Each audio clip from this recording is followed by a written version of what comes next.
Hi, this is Mark Parr. I'm host of the Cat Builder Talk radio show on the Survival Radio Network, and I'm here today at the Aim to Inspire event in Atlanta, Georgia. I have with me Miss Simmons, and she's going to be talking about today anatomy of a builder. Welcome. Thank you so much for having us, Mark. So tell me, what are you going to be talking about here, anatomy of a builder? Well, my name is actually the Reverend Dr. Alicia Simmons, and so I come from the perspective of faith and how faith does inform our work and our vocation. And when I talk about the anatomy of the builder, sometimes people feel that there's so much outside of themselves that they need to obtain to be in business.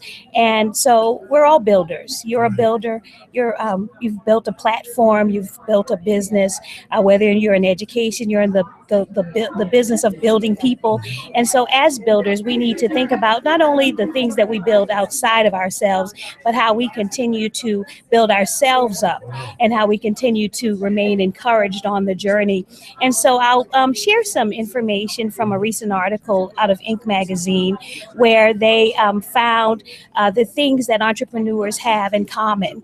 And so I'll talk about, so here's what they found from about 2,000 entrepreneurs. And here are some things that actually we can be mindful of, and I'll talk about our natural anatomy and what are the things we should be doing with our mind and our ears and our heart and our feet, and also all of that, because there are things we have in the natural. But for example, I'll talk about the eyes.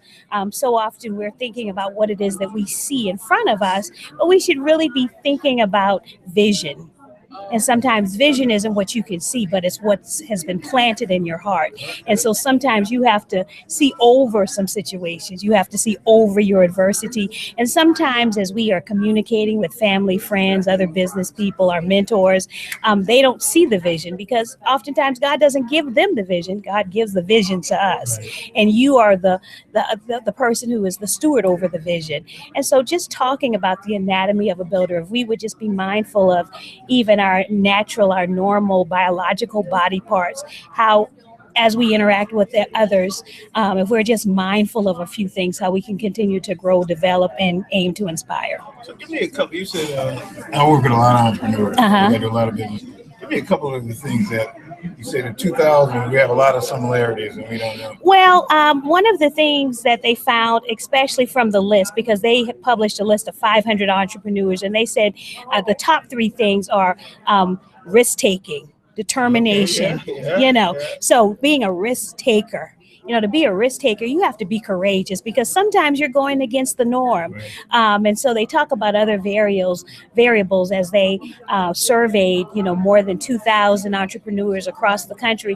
There are some key things you'll notice. And so I'll show the graphic from Inc. magazine, and you can find it online. That's in the September 2014 issue.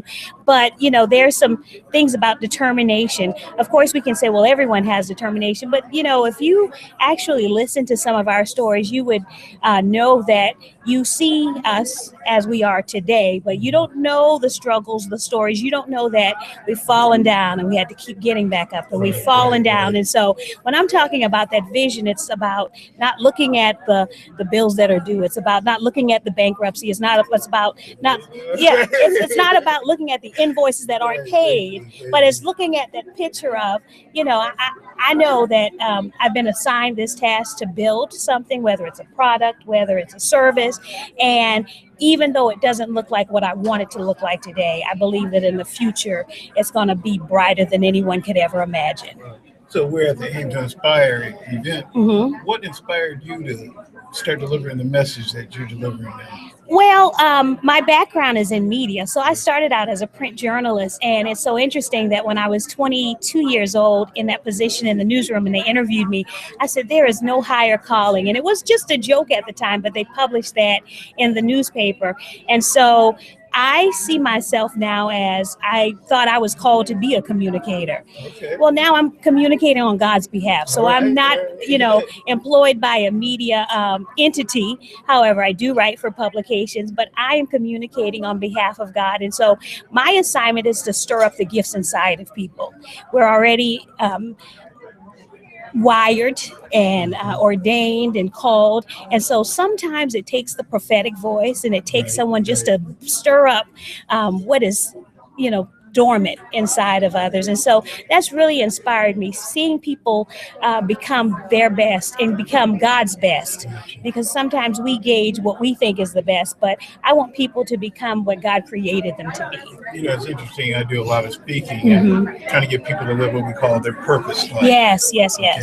And what's interesting, I meet a lot of people that have everything it takes, but they don't know they can. Okay. And I think by listening to your message and some of the messages of some of the other speakers here, hopefully everybody's going to walk away supercharged, living their purpose life, and living from the inside out. Yes. And I think so often we invest on the exterior. We do the work on the image. This morning you just don't even imagine, you don't even know what it takes to put all this together. But it takes time. I have a new book out called Digging for Treasure, Jewels of Hope When Pressure and Time Collide. Yes. And so what that is about doing the internal work and allowing God to do the internal work, and to even through the spiritual discipline of writing my narrative and writing my story, of doing that work and then doing some reflection and introspection. So while I am marketing and publicizing and doing the glitz and the glam to make people attracted to my good or service, to also do the internal work so that I'm the real deal whenever you access the good or service. And that's what I think my purpose is today. Others will talk about branding and marketing and how to attract people and how to persuade people. My call here today, because I do see this as a ministry assignment, is to get people to do the internal work, so that after you finish with Instagram and when there are no more tweets and no one is following you and you've been defriended, you still know who you are and whose you are. Right. So if there's, you might have just answered it, but I'll give you an opportunity. There's one thing that when people walked away after listening to you speak to them, if there's one thing that you wanted them to take home with it, what's that one thing? You are already equipped to be all that you need to be in this earth. Okay. Go forward, walk in your blessings, and look and live. Okay. So if they wanted to find out more information about you, how would where do they go? Well, you can go to my website, and that's www.lookandlive.com. That's look and the letter N and the word live. And it comes from the hymn, I have a message from the Lord, hallelujah, a message, my friend, for you. And that's what I have. And so thank you so much for this opportunity. Thank you, and I look forward to hearing you speak later on. Thank you so much, Mark. Have a good one. Okay.